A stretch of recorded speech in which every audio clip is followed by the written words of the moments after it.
It's a very important and timely topic chosen by you for this discussion.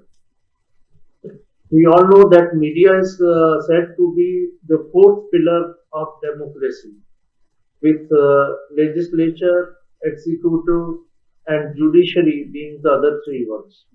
And the role assigned to media should be and has been that of being a watchdog, a Absolutely. whistleblower, a red flag carrier wherever necessary, and also sometimes as think tank to advise on important matters and build public opinion. But what we are seeing today is in last few decades, what is happening is that media is being used more as a tool to build narratives of particular interest to individual nations and regions.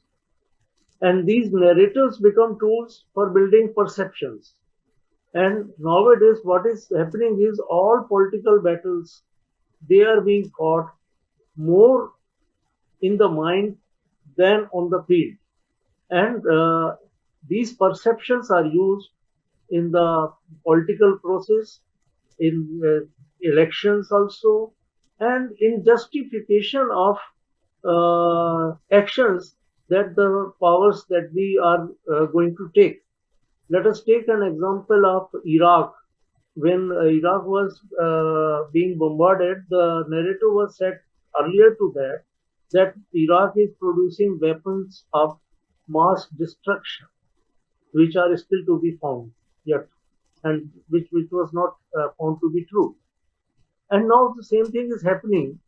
Uh, at that time, also media played a great role in building this narrative of WMD, and now media itself has turned into weapon of mass distractions.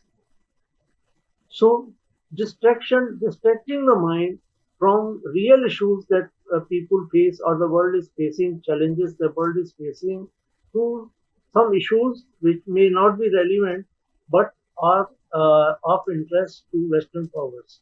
So this is how media is being manipulated, and hence uh, media plurality is extremely important. And I would like to say that along with media plurality, we must also go for and work for media accessibility and media acceptability. Media accessibility will be where the media is able to reach wide sections of masses, providing a large reach. And media acceptability is built over time with its quality and to develop faith in the media and respect that it should get. So these are my initial thoughts. Thank you, Malik. As you mentioned, the power dynamics at global level is shifting, and this shift I would like to say is from total alignment and non-alignment. There is something now which is called multi-alignment. And India, as you mentioned, is following the policy of multi-alignment, where uh, you are not taking sides, but you are taking the side of peace, as Prime Minister Modi recently mentioned in meeting with President Putin, that we are not neutral, we are on the side of peace. So whatever efforts are being made for bringing peace to the continents, we are with them. With regard to the shifting power dynamics, we see that things are changing and the winds of change are obvious. Even take the case of African continent. Uh, we are watching with interest the leadership of Captain Ibrahim Traore of Burkina Faso. Uh, the way he has come up and energized the AES states along with Mali and Niger, and they have formed an alliance. And now there is talk of common currency also.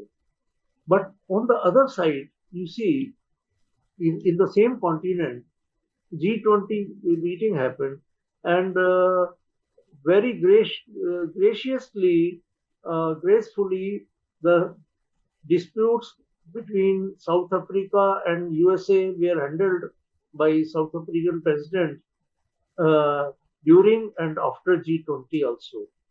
But what we see is that uh, he didn't get much support from other African nations. So that is some even African Union also. So that is where uh, things must be corrected. You see, respect is earned through strength, and strength comes from unity. This unity of purpose has to be there, and then it is to be projected through various media channels. What is our viewpoint, and that has to be broadcasted, and especially you see the way global south is coming together now. It is making Europe and USA and Western powers nervous, and that is why they are taking actions like uh, tariffs, sanctions, uh, uh, denying visas to certain countries, and all that.